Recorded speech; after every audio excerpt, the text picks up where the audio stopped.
Okay, so and then we will live on our uh um, live on our FB Island. Oops. Okay. So we will go live here on the other. Okay. So this is a prophetic insights on the present truth. Ang ating pinag-aralan po dito ay more on prophecy. We will study parables and because parables are depicting something that will lead us into the truth. So yan po yung and then we will also study typology in the prophetic insight. Okay, so dito na po tayo. We are live on our SDA online study. Welcome for those who are following our studies. I hope you can still recall what we have started. Kung hindi po natin maalala yung mga bagay na napag-aralan na po natin, we can go back. We have a link on our YouTube playlist where you can review at I will be sending you if you asked for it. Okay, so we'll share to you our this is the center of our study today. To whom will the judgment for the living begins? Last time we studied about when God judged, part 1. So this is the part 2 where we have studied the judgment na kung saan ay connected din po ito sa harvest sa Matthew 13. Kaya we show you the chart on Matthew 13 where Christ was baptized at the 7th month of the 16th day. And it was actually the time when there is baptism for Jesus Christ. And then after that, 40 days, he was in the wilderness to be tempted. And then after that, then he go on with the sowing of the good seed. So he was the one who sowed the good seed. And while the apostles, during the time when the apostolic age, apostolic church, there the time came that the enemy saw also the bad seed, which is the tares. So the tares, the wheat and tares go together until the harvest time. Okay, so that's how the premise of our study where we have left out before last week. So to whom will the judgment for the living begins? Okay. So sa ating prayer thought po, the work of preparation is an individual work. Okay, so ito po ay individual nating nagawain ang paghanda because we will be judged, no? We are not saved in groups. Hindi po tayo nililigtas as a group. So ibig sabihin mga kapatid, walang reliyon na makapagligtas. Yan po dapat na maunawaan natin. Ang atin pong tagapagligtas na si Kristo, no? Ganun pa man, ang Panginoon po ay nagtakda sa atin kung ano ang tunay na iglesia. So yun po yung kasunod po noon na hindi ibig sabihin na kahit saan na lang tayo, kung nandun na tayo sa katotohanan, then we need to keep pace with the truth. Kung saan po yung katotohanan, doon po tayo susunod. Ano po? Sabi rito, we are not saved in groups. The purity and devotion of one will not offset the want of these qualities in another. Though all nations are to pass in judgment before God, yet he will examine the case of each individual with as close and searching scrutiny as if there were not another being upon the earth. So ibig sabihin mga kapatid, ang work of judgment is individual. No? Bawat isa po sa atin ay nakatala po ang record natin na kung ano po ang ating ginagawa and daily, then it was recorded by the angel who is actually writing all those things that we have done in this life. So yun po ang maging basihan, yung maging measurement na doon po tingnan kung tayo po ba ay namuhay angkop doon sa liwanag na ating natanggap. Okay? Everyone must be tested and found without spot or wrinkle or any such thing. Ang tanong dito, are we able to do that? Kaya po ba natin na magkaroon ng buhay na walang spot? Maliban lamang mga kapatid kung si Kristo ay nandun na sa atin. Ano? Solemn are the scenes connected with the closing work of the atonement. Momentous are the interests involved therein. The judgment is now passing in the sanctuary above, as we have discussed, no?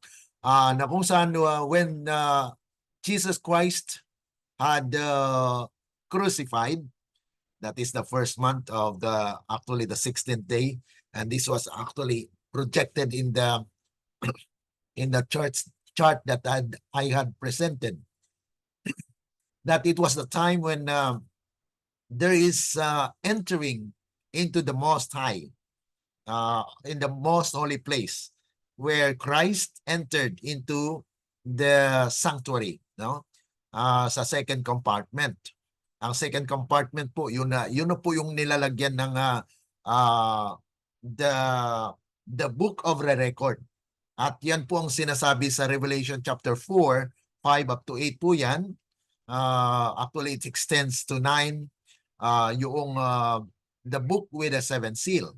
The book with the seven seal, there is only one who is worthy to open that one, and it is Jesus who have died on the cross. And he was the one who opened the book with the seven seal.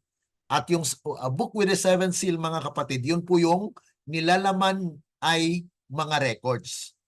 Actually, according to the spirit of prophecy, it is the record of the world's history. Yung pagbagsak, pagbangon ng mga kingdoms. And also, it has the record of those who have accepted or having received the salvation.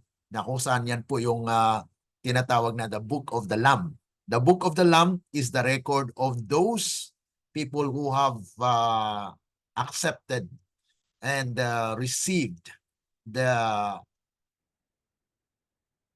forgiveness. According to Revelation chapter 13, verse 8, that those who are written in that book of the Lamb, since the foundation of the world. Sabi pa po rito, the judgment is now passing in that sanctuary above. For many years, this work has been in progress. So nagpatuloy po yan mula noong October 22, 1844. Soon, none know how soon. Ito na po yung tinatawag natin na coming as a thief in the night. Okay? The judgment will come.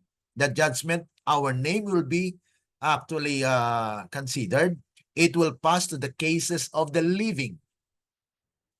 In the awful presence of God, our lives are to come up in review. At this time, above all others, it behoves every soul to heed the Savior's admonition. Watch and pray, for ye know not when the time is. So this is actually based on Mark 13:33, na kung saan ay tayo po ay sinasabihan ng ating tagapagligtas na watch and pray. Okay? So yan po yung ating pag-aralan ngayong araw, ngayong gabi, na kung saan ay dito po natin tingnan kung sino po, kanino po ang judgment, investigative judgment for the living begins. Yan po ang ating pag-aralan ngayong gabi. Tayo muna ay manandaliang manalangin.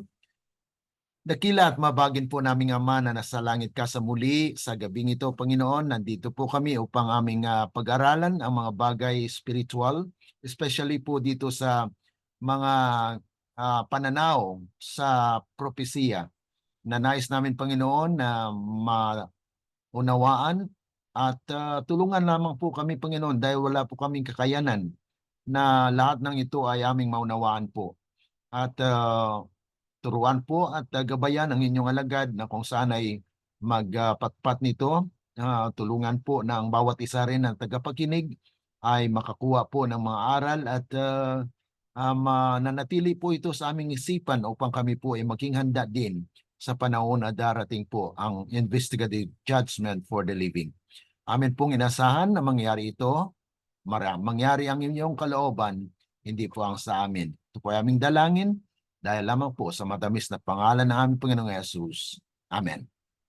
Okay, so dito po tayo sa pagpapatuloy ng ating pag-aaral. The wheat and tares will grow in the church, no? And this is where the truth is actually sown. Okay, nandun po yung binhi ng katotohanan nasa iglesia. Ngayon, ang kaaway po ay nagtanim din because there are people who might not be converted na nabaptize lang nandoon sa loob ng church. Kaya nga po sabi sa TM, Testimonies to Ministers, there are two opposing influences that are exerted in the church. So may dalawang klase. At ito po yung tinatawag nating wheat and tares. No? At yan po ay patuloy na lalago sa loob ng iglesia. Kaya wag po tayong magtataka bakit mayroon pong mga kapatiran pa na hindi katulad sa in-expect natin na kanilang buhay, ang kanilang character ay sang-ayon po doon sa katotohanan na kanilang tinanggap. Kaya yun po yung ma-expect natin. Now, we cannot really say that all are perfect, but we are still in a struggle. Nandoon po ay lumalago at there is what we call, ito po yung sabi sa inspiration, na militant church. Okay? Sabi po rito sa Christ Object Lesson, the field, Christ said, is the world. Ngunit ito po ay signifying the Church of Christ on earth. Dahil alam po natin yung tumutubo po yung seed of righteousness doon sa puso ng mga taong mananampalataya. At yun po ay maging visible when the character is changed at nag-germinate na po yung katotohanan sa atin. Ibig sabihin, ang katotohanan yun ay na yun ang kapangyarihan na umuugnay sa ating flesh, sa ating laman, at yan po ay in action. Ibig sabihin, lumalabas po yan. So ibig sabihin, the good works that we are doing is actually an outgrowth of the relationship with the Word of God. Na kung saan ay yun po yung nagbabago ng ating isipan. That's why we have the power. Okay? We have the power to choose the right from evil. Yun po yung actually yung pagkain po ni Kristo, sabi doon ay butter and honey. Butter and honey are actually sinabi nga doon na that he might choose the right from wrong, from evil. So, yun po ay hindi physical na pagkain, kundi spiritual na pagkain na yung salita ng Panginoon. Butter is actually a churned milk, okay? Na-process po siya ng milk because out of the abundance of milk, butter is made. Okay? And we know that honey actually was also prophesied that the truth during the time of the Millerites are like honey.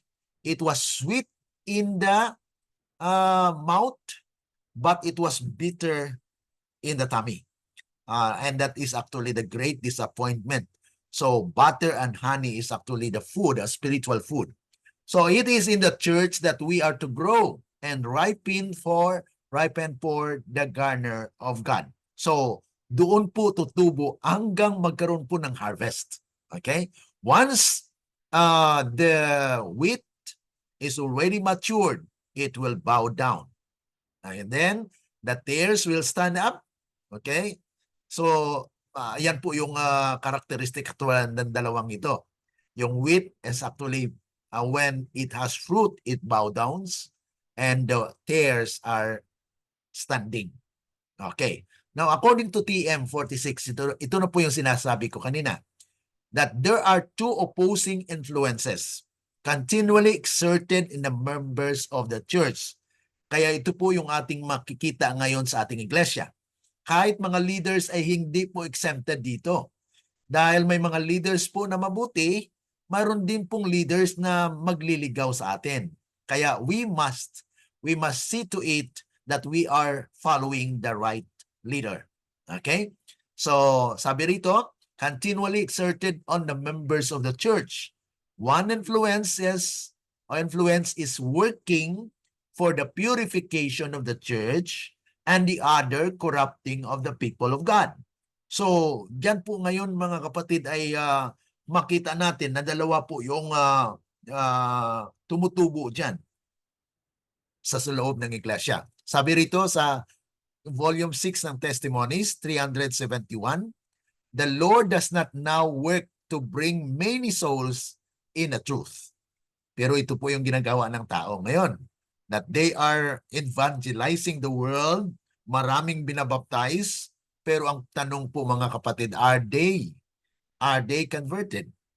Kasi sabi po dito sa prophecy na the Lord does not now work to bring many souls. Bakit po? Dahil kung mag-bring tayo ng maraming souls sa church, ay maraming mabackslide. Bakit po? Dahil nakikita po nila na ang mga datihang mga miyembro sa iglesia ay hindi na bago.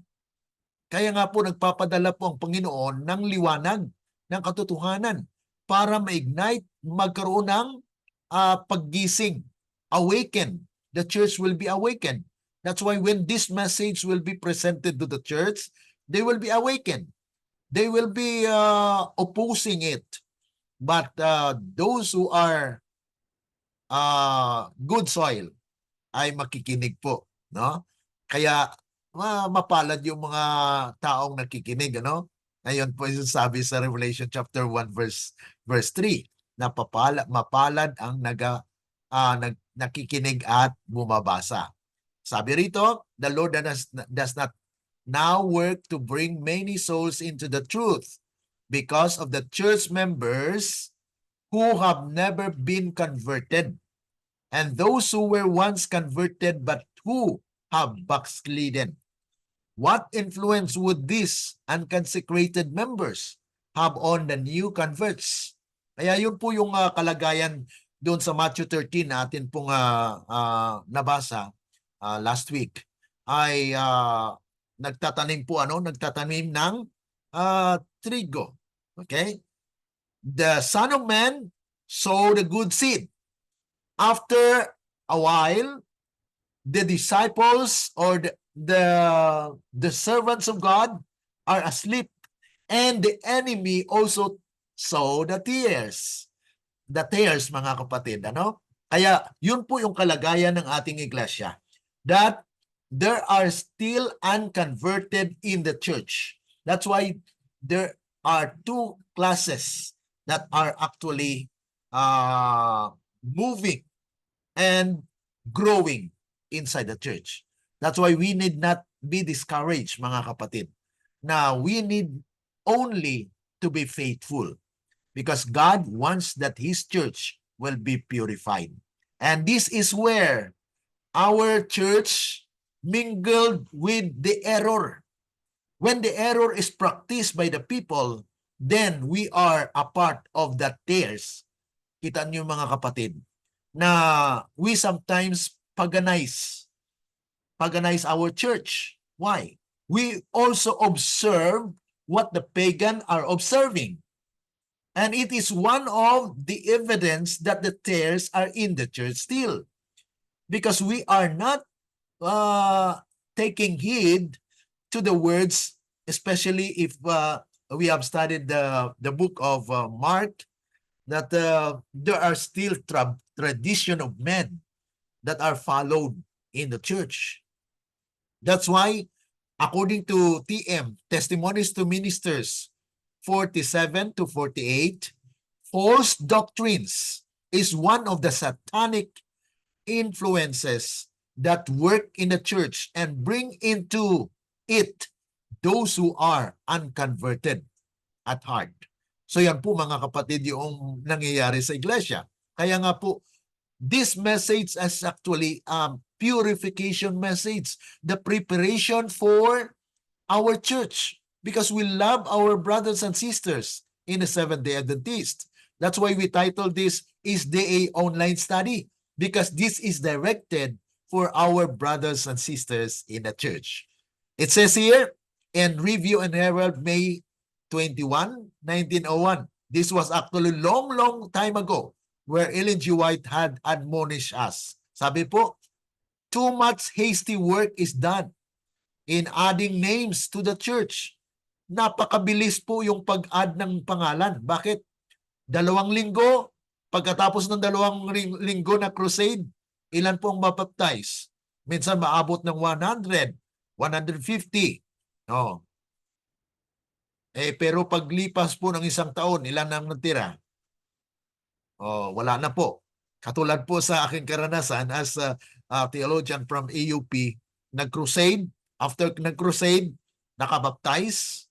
Oh, pagbalik ko po mga kapatid, yung 13 souls ay iisa ang natira.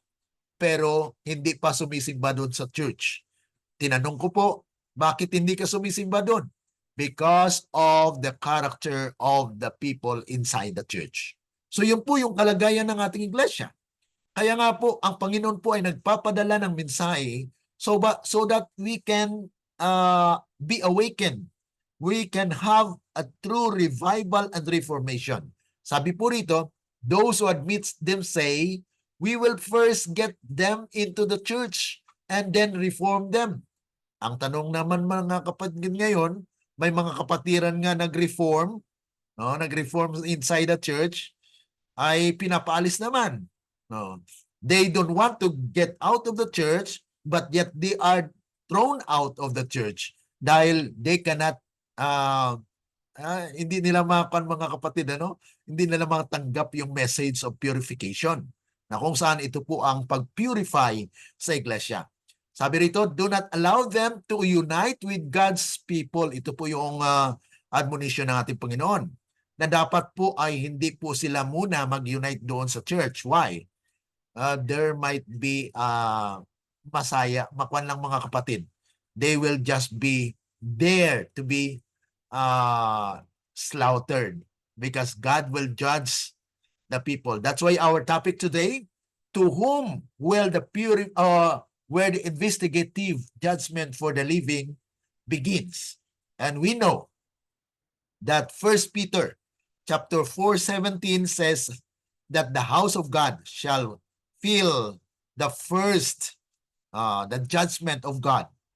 The house of God will be the one who will actually investigated because we have the truth. Okay? Now, the harvest and the judgment. Ito po yung pinag-aralan natin sa Matthew 13 na kung saan ang harvest po na sinasabi diyan sa 13 ng Matthew ay katulad lang po ng judgment. Dahil yun po yung pag-harvest. Katulad po sa Revelation chapter 14, verse 14. Ano pong sinabi doon? Na there is a son of man sitting on a cloud with a sickle. Ang sickle po is it signify the harvest. So Christ himself will be the one to harvest. It is actually projected in the study of Revelation chapter 14, verse 14. Kung atin pong pag-aralan yan, it is not the second coming of Christ yet. Because judgment will start in the church of God. And that will be the gathering of the first fruit. That's why this is actually the first harvest. That's why the Bible tells us the parables. The parables of the harvest, mayroon pong tinatawag na first cropping, may second cropping.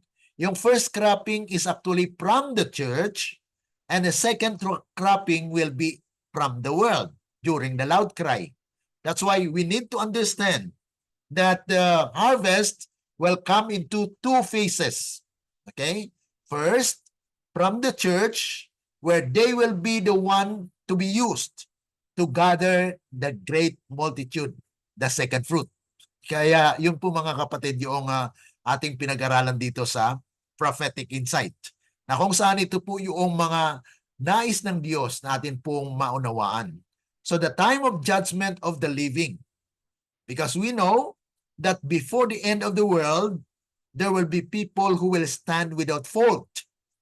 According to Ephesians chapter 5 verse 27, that he may present to himself a glorious church.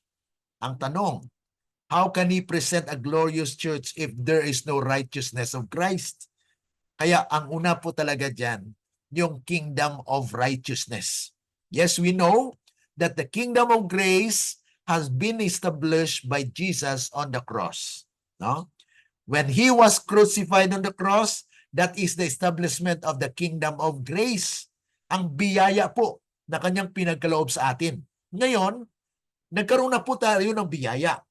Ngunit pagkatapos po niyan, ay maangkin po natin yung righteousness. Ang kanyang katwiran. Kaya nung 1888 message, ay binigay po yan doon sa Minneapolis. Na kung saan ang Panginoon po ay nagpadala po ng mensahe through Jones and Wagoner about Christ our righteousness.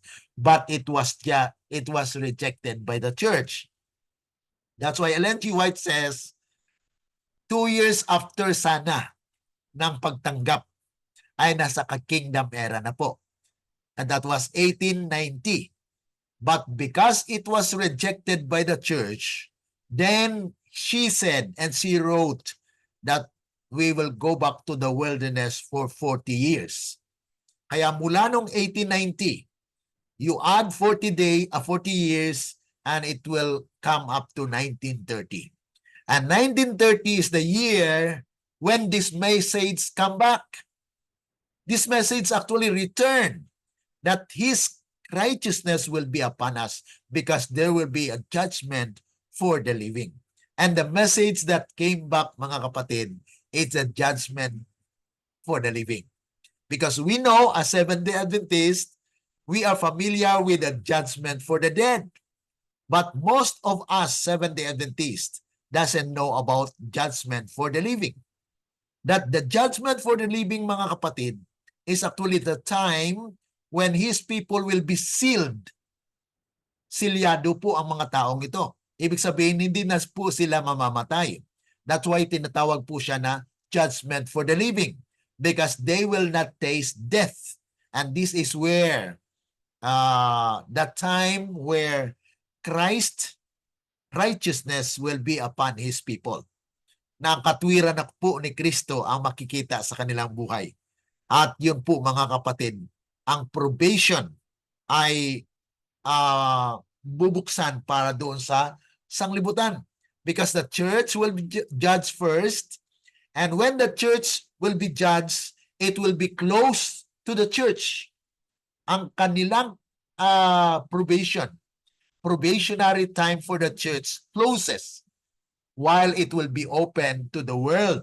Ibig sabihin mga kapatid, na yung unang bunga, the 144,000, yun po yung unang bunga ng mga buhay na hindi po sila mamamatay. They will be translated without tasting death. And they will be sounding the fourth angel's message. And the earth will be lightened with God's glory. Revelation chapter 18, 1-4. The earth will be lightened with God's glory because the glory of the Lord will be seen in His people at that time. Yan po ang sa prophecy sa Zechariah chapter 12 verse 8 na sinasabi po dyan na they will be as God. Why? Because Christ's righteousness will be upon them. And they will be the people who will finish the work. That's why in Matthew 20, we have a study of 11th hour call or the servants of the 11th hour.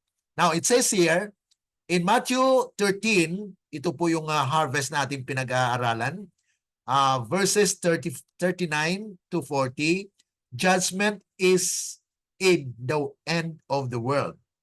The harvest is the end of the probationary time, according to Christ Object Lesson 72. And then, it will extend to the close of human probation. So, ibig sabihin mga kapatid, na ito yung tinatawag natin na end of the world, end of time. It's not yet the time of the end. End of time is actually a period of time where it will end. The close, that is a close of probation. Pag magsarado na po yung probation ng tao, ay wala na pong pag-asa doon. Okay? Kaya nga po doon sa Jeremiah chapter 8 verse 20, there are still people who will exclaim. They said, the summer is ended. And the harvest is gone. And we are not saved. That's actually the first harvest. Because they will be slain. Yun po yung Ezekiel 9, the purification of the church. Kaya nga po, judgment is in two parts. Of the dead, since 1844, it will soon end at a point. Then will the judgment of the living begins, which ends at the close of probation for the world. Yan po mga kapatid yung tinatawag natin na judgment, na kung saan it will go into two phases, from the church and from the world. Kaya sabi po rito, the cleansing of the sanctuary, yan po yung ginagawa ni Kristo ngayon. Na He is actually mediating in the most holy place to say, and okay, this name that is written in the book will be retained in the book of life. Yan po yung cleansing of the sanctuary actually. Na lininisin po ang talaan ng pangalan ng mga taong naitala doon sa book of life, the book of the Lamb, na kung saan ay sabihin po doon, kung bubuklatin na po yung ating pangalan and we are still living, then Jesus will declare, okay, this name that is written in the book with the seventh seal, I will retain in the book of life, and he will be resurrected. He will not taste death. Yan po yung judgment for the living na hindi na po siya mamamatay. That's why sabi po ni Ellen G. White, strive with all the power to be among the 144,000. So if you study the 144,000, actually for us Seventh-day Adventists, sabi nila, maliit lang naman. Maliit yan na number. Pero mga kapatid, millions of people will be saved. Those who have died has also hope. Ibig sabihin mga kapatid, itong 144,000 are just people who are alive from the church, na kung saan hindi po sila makaranas ng kamatayan. Okay? Now, so ito po yung proseso. No? Una, ay nagkaroon po ng judgment for the dead, and then judgment for the living, and then the close of probation. Pag close of probation mga kapatid, yan na po yung pagbagsak ng 7 plagues. Okay? Wala na pong maliligtas dyan dahil yan na po yung execution. Execution ng unang pagkamatay. Okay? Hindi pa po itong punishment. Ito po ay una pa lang, unang kamatayan. Dahil sabi po roon sa Revelation chapter 20 verse 5 and 6, mapalad ang magtatamo ng unang pagkabuhay dahil ang pangalawang pagkabuhay ay ang pangalawang kamatayan ay wala ng resulta sa kanila. Ibig sabihin mga kapatid, yung pangalawang kamatayan, yun na po yung punishment. Yung unang kamatayan po mga kapatid ay resulta po yan ng kasalanan na nasa sanglibutan. Okay? So yan po yung dapat nating tandaan, na kung saan namamatay ang tao, ito ay bunga, resulta ng kasalanan. Pero hindi pa siya ang punishment. Ang punishment po ay kung pagkatapos ng 1,000 years, bubuhayin po ang lahat ng mga nangamatay. At yun po mga kapatid, ang hihimukin ni Satanas, itong mga taong nabuhay sa second resurrection. We will gather and take the New Jerusalem. At yun na po mga kapatid, tutupukin na po sila ng apoy. Ayan na po yung second death. Okay? At itong karanasan po sa lupa, after po nitong 7 plagues, ay darating po si Kristo. Ang lahat ng mga taong masasama, the wicked one will be dead. Patay po sila lahat. Yung mga taong hindi mamatay dito sa plagues will die when Jesus Christ glory will shine upon them. They will be consumed by the glory of Jesus. Yan po mga kapatid, yung resulta po yan ng kasalanan. Okay? Then, dadalhin po ni Kristo sa langit for vacation, yung mga matuwid. Those groups of people, actually mga kapatid, hindi lang mga isang grupo po yung nagmarmarcha patungo sa langit. Ha? Kung atin pong basahin yung Great Controversy, page 665, there are 4 groups. Okay? Those who are closer to the throne. Second are the martyrs. Next are the great multitude. And then yung those who are actually faithful, that has cleansed. And yung nga po mga kapatid, yung mga all who are believers, these are the 4 groups of redeemed that are actually having this life. Now, ang kasagutan sa tanong ay, to whom will the investigative judgment for the living begins? Judgment for the living starts in the Seventh-day Adventist, mga kapatid. Sabi pa rito sa 1 Peter 4:17, for the time is come that judgment must begin at the house of God. Ito po yung sinasabi natin kanina. Ezekiel chapter 9 verse 6, begin at my sanctuary. Then they began at the ancient men which were before the house. Ito na po yung pagbitaw. Di po ba sa Revelation chapter 7 nating pinag-aralan po, ay mayroon pong 4 na anghel na pumipigil sa 4 na hangin. No? Actually, these are the time where the judgment of God para doon sa mga wicked, first in the church through Ezekiel 9. Sila po ay will be slaughtered. Kaya sabi po rito sa comment ni Ellen G. White sa Spirit of Prophecy, Testimonies for a Church, Volume 5, 211. Here we see that the church, the Lord's sanctuary, was the first to feel the stroke of the wrath of God. Ito po yung unang execution ng judgment. Judgment in the sense that it will be followed by destruction. Okay? So those wicked will be destroyed. Dahil ayaw ng Panginoon, mga kapatid, na mananatili po yung wicked sa church. Kaya yun po yung a destructive judgment na mangyari po sa church. The time of God's destructive judgment is the time of mercy for those who have no opportunity to learn what it is truth. While the door is closed to those who would not enter, the large number, the great multitude of Revelation chapter 7 verse 9 will be admitted who in the last days hear the truth for the first time. So yun po mga kapatid, pag-asa po yun sa mga nasa labas. No? Tayong mga nasa loob sa Seventh-day Adventist, kung hindi po natin sa nakabuhayan ang katotohanan, mga kapatid, we will be judged. We will be spewed out according to Revelation chapter 3 that we neither hot nor cold but not lukewarm, mga kapatid. Dahil kung lukewarm po tayo, ano po ang lukewarm? Contented. We are professing to be rich but yet we are poor. So dapat po ay atin pong aminin at ating kilalanin at ating alamin. May mga katotohanan pa na nais ng Diyos na dapat nating pag-aralan. Kasi minsan, mga kapatid, close-minded na tayo. Pagkarinig lang natin ng 144,000, hindi natin doktrina yan.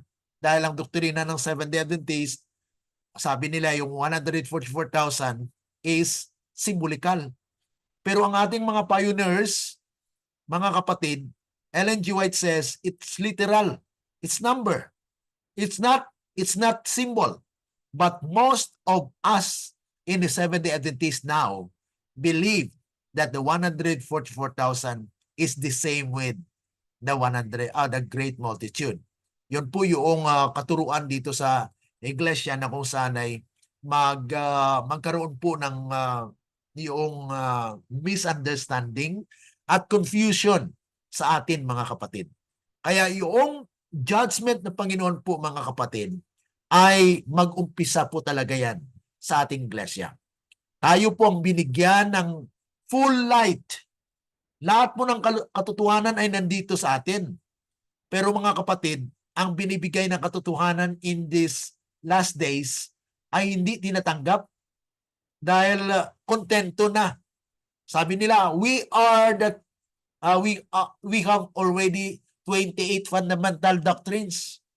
Pero sabi ng mga kapatid, ang 28 fundamental doctrines, those are fundamentals. Pero hindi ibig sabihin na yun lang ang katuruan ng ating iglesia. Dahil kung halimbawa mga kapatid ay may katuruan dyan sa Biblia na ganito, yung about health, na we need to go back to the original diet. Kung wala yan sa 28 fundamental doctrines, ibig sabihin ay offshoot na or may katuruan kang iba? No. We need to grow in the knowledge of Christ. That's why our fundamental doctrines dati 27. Dinagdagan po ng pang 11 chapter at inserted po yan sa 28. Yung 11th chapter po ng ating belief is actually growing in Christ. So if we are growing in Christ, then our knowledge of Christ must also grow. Yun po mga kapatid, yung kaya pinag-aralan po natin yung mga propesya dito sa SDA online study. Okay? So the next lesson, the next study that we will be discussing will be the ceremonial harvest. Kaya yun po yung nakita natin dito. Ang sunod po na topic ko ay ceremonial harvest. Ang significance nito na atin pong isa-isahin.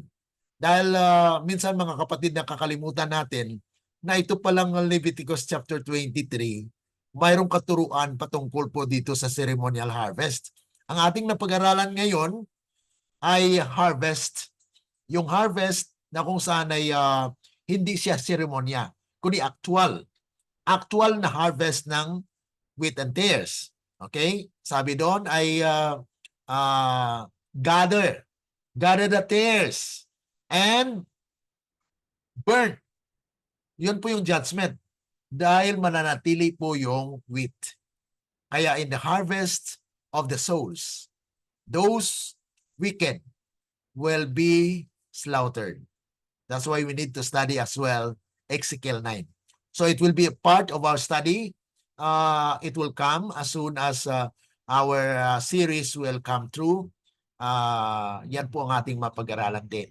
Okay? So any reaction, any question po sa ating pag-aaral ngayong gabi?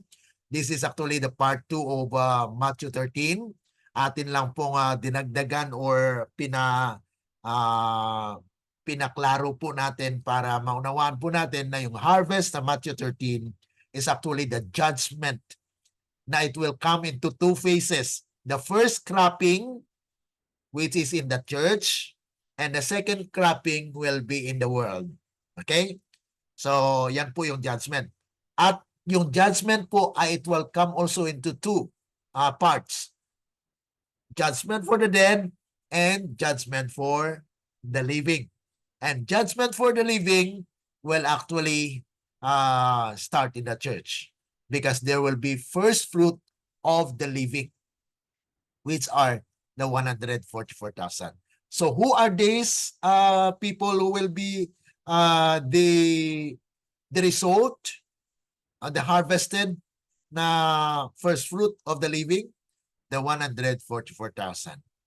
And we know that after they preach the gospel to the world, sabi po doon sa Matthew 24 verse 14, and the gospel of the kingdom shall be preached into all the world, and the end shall come. That is where there is already a kingdom. Kasi po mga kapatid, you cannot preach the gospel of the kingdom if there is no kingdom yet. So the kingdom that we are talking about is the kingdom of grace, the kingdom of righteousness, and this is where it comes to the kingdom of glory, that the earth will be lighted with God's glory because God's character is reflected among His people in these last days. So ito po yung prophetic insight natin sa ating pag-aaral po dito sa Matthew 13. Mayroon din po tayong pag-aaral na biblical history at yan po ay daily 6:30 to 7 o 7:30 as extension. Yan po yung pag-aaral natin na basic po na pag-aaral sa book of Genesis, where this is actually the foundation of the prophetic insights. Na doon din po especially pag-aralan po natin yung the 12 tribes, doon po natin ibase mga basic na pag-aaral po. Okay? So any reflection, any reaction po? Meron lang akong i-share konti ha. Po. Kasi nung Sabado sa hapon, yung layman dito, hindi ko alam ba't nagkaganon na sila kasi ang sabi niya, konti lang ang maliligtas na tagalabas. Sabi ko, ano yung sinabi sa pinadayag sa Revelation na great multitude? Hindi na lang ako nagsalita kasi hindi naman nila ako pinahintulutang magsalita doon. Kaya nagtaka lang ako, ibang-iba na talaga ngayon. Oo. So yun po talaga mga kapatid, ang pan po kasi nila, ang focus po talaga ay parami ng member ng Seventh-day Adventist. Pero mga kapatid, ang ating iglesia po ay hindi pa malinis. Ang nangyayari po ay we are just baptizing. But these people are in the church unconverted, na hindi pa po na-apply yung tunay na reformasyon. Kaya nga po mahirap po na makita mo sa mga Seventh-day Adventist na ang katuruan po ng ating iglesia ay ganito, pero hindi po makikita sa kanilang buhay. Kahit yung mga asawa ng mga pastor ngayon, ang kanilang deportment, pananamit, yung pag-use ng ornaments, cosmetics or whatever things that are actually taught in our doctrines, ay nawawala na po yan. So unconverted po sila eh. So yan po yung kalagayan ng ating iglesia. Kaya hindi po ayaan ng Panginoon na mananatili sa ganon. Kaya mayroon pong mensahe ng present truth. Okay? Sister Veronica, sige po. Meron din po akong i-share. Nung Sabado po kasi, yung nga po yung nagka-issue po, nagkakaroon po kami ng Bible study every AY po. I mean, after AY, kasi hanggang 3:00 lang po yung AY nila. Then, sabi po nung nagtuturo sa amin, which is yung advisor youth po namin, youth advisor, sabi niya po na Bible alone, which is yung mga, tinanong ko po kasi kung paano natin malalaman if Bible alone, kung literal or hindi literal yung isang text. Na sabi niya po is nasa Bible din naman kung literal o hindi. And sabi niya, if talagang gusto nating malaman, pwede daw tayong kumuha sa commentary ni Ellen G. White at sa ibang mga commentary. So sabi ko, nagtaka ako na legal pala po talaga sa kanila na kumuha ng mga ibang commentary sa ibang religion, which is parang hindi na po ako nagsalita kasi time na daw po.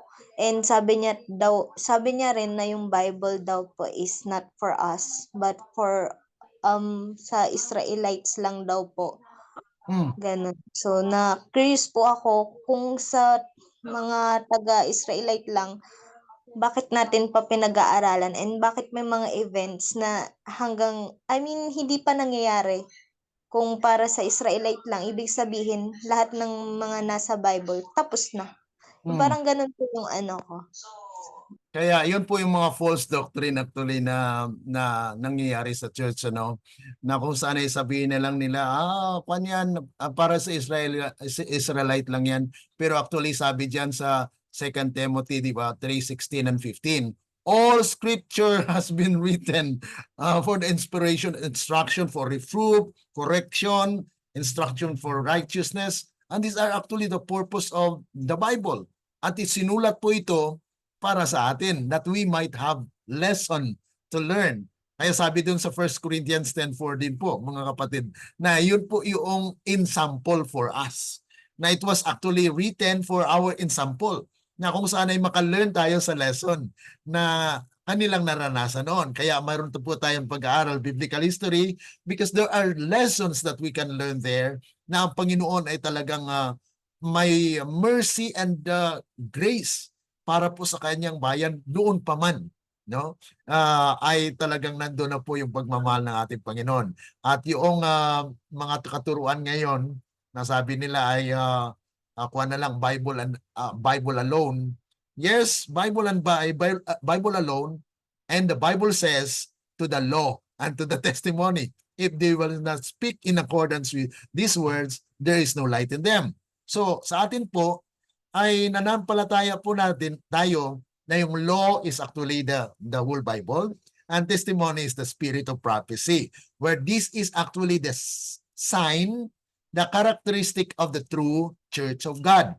Eh, sabi doon sa Revelation 14 verse 12 na they are actually commandment-keeping people and has the testimony of Jesus. And the testimony of Jesus, Revelation 19 verse 10, is actually the spirit of prophecy. So, if you are dealing with Bible and Bible alone, the Bible teaches us that we need to completely adhere to the things that God has given as counsels. Kaya yung to the law and to the testimony, mga kapatid, ay talagang kwan po yan. Bahagi po yung tinatawag natin na sola scriptura. Sola scriptura means, mga kapatid, kung anong sinulatan ng mga propeta, yun po yung ating binabasihan po ng ating doktrina. Okay? Online. Mayroon po sa online. Oh, wow. Okay, welcome po sa ating mga kapatid dyan sa online. Marjon, welcome. Oo, Sister Susan, Sister Nemfa, praise the Lord for following us on our Facebook Live. And we are happy to have you. And this is actually every Monday. Kuya Manny also. Okay, and Brother Manny, thank you so much for being with us. From where are you, Brother Manny?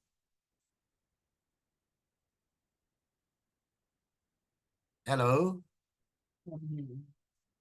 Bicol siya dito. From Bicol, okay. Okay, so thank you so much for being with us today. And Brother Glenn, yes po. tika, itatanong ko lang, ito bang prophetic insight tuwing gabi lang ng Lunes? Opo. Yan lang po ang Okay. schedule natin for prophetic insights. So the same Okay. the same link lang po yan. Now we can invite Okay. our brothers and sisters. It is a deeper study actually na extension of the studies that we have, na kung may mga tanong kayo, then you can actually ask so that atin po mapag-aralan at mabigyan po ng insight.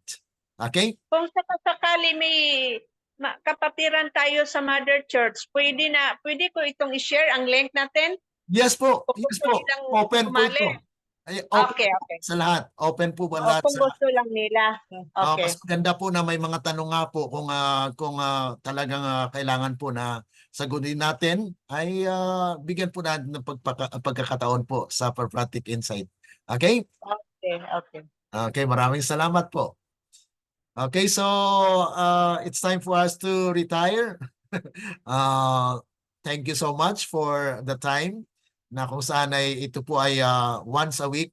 So just give time to the Lord, ano? Kahit once a week lang na kwan po dito sa malalim na pag-aaral po sa prophecy. Okay?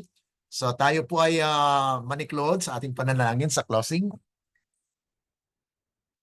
Dakila at mabagin po naming Ama na nasa langit ka sa muli, kami po ay lubos nagpapasalamat sa mga katuruan na inyong pinagkaloob sa bawat isa sa amin, Panginoon, na amin pong naunawaan na mayroon pong judgment na mangyayari po sa iglesia, pag-asa sa mga taong namatay na kung sila'y namuhay ng ayon po sa inyong kalooban, sila may pag-asa ng buhay na walang hanggan.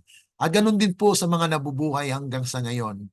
Kung darating man po ang paghukom sa mga buhay, nawa kami po ay matagpuan na sakdal dahil kayo po ang siyang namuhay sa aming buhay. Dahil wala po kaming kakayanan, kundi amin pong inaamin na wala po kaming magagawa kung wala kayo sa aming buhay. Kaya't aming sinasampalatayanan, Panginoon, na ang inyong biyaya ang siyang nagligtas sa amin at ang inyong kapangyarihan ang nagpatuloy na kami ligtas, na inawakan po ninyo kami. You are giving us the power of the Holy Spirit to overcome at magkaroon po kami ng katwiran ni Kristo, at sa ganun man ay ang kalulatian po ninyo ang makita sa amin, hindi na po ang aming lumang buhay, kundi si Kristo ang nakikita sa amin, at magliliwanag po sa huling mga araw na si Kristo na po ang makikita sa aming buhay. Salamat po sa inyong pagpapala, at pagpalain niyo po ang aming mga kapatiran na subaybay po sa programang ito, na ito ay once a week, at amin pong pinagkaloob sa inyo ito. At gabayan nawa kami, Panginoon, na marami pa pong mga kapatiran ang maimbita namin para sila po ay matuunan din at mabigyan ng katotohanan na kung hindi man po ito ng pag-aralan sa iglesia, ito na po ang pagkakataon upang sa ganon ay sila rin po ay matuto sa mga spiritual na bagay upang kami ay makapaghanda sa huling mga araw. Salamat po niyo sa inyong pagtugon, at kung may mga bagay po kami na hindi na banggit sa gabing ito, Panginoon, kayo po ang nakakaalam na masigit sa aming nalalaman. Ito po ay aming dalangin dahil lamang po sa matamis na pangalan ng aming Panginoong Yesus. Amen. Let the words of our mouth and the meditations of our hearts be acceptable unto thy sight, O Lord, our strength and our Redeemer. Amen. Amen po, mga kapatid. God bless. Amen. Bye-bye. God bless. God bless po. Amen po. Bye-bye. Kasi after po nito ay mayroon din po akong study sa Asian, Nepal, Bangladesh, India, ay may mga kwan po tayo. So those who have time still, you can also follow us. It will also be live on our Facebook. Thank you so much, and God bless you.